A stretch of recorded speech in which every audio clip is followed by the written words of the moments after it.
బంగారం లాంటి ఈ నీరు లిబియా తూర్పు ప్రాంతంలో ఉంది.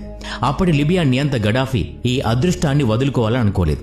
ఎలాగైనా ఈ నీటిని లిబియాకి చేర్చగలిగితే లిబియాతో పాటు సహారా ఎడారి ప్రాంతాన్ని కూడా ఉపయోగపడుతుంది, చరిత్ర మారిపోతుంది అనుకున్నాడు. కానీ అతను అనుకున్న ప్లాన్ చాలా కష్టమే కాదు, అసాధ్యం అని కూడా తెలియటానికి ఎక్కువ సమయం పట్టలేదు. ఎందుకంటే నుబియన్ నీరు లిబియాకి దక్షిణ ప్రాంతంలో ఉంది.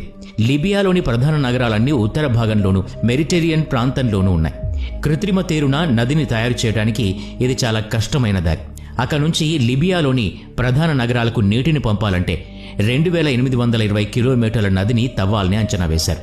అంటే ఢిల్లీ నుంచి ముంబైకి లేదా కరాచీ నుంచి ఇస్లామాబాద్కి 2 చక్కర్లు కొట్టేంత దూరం.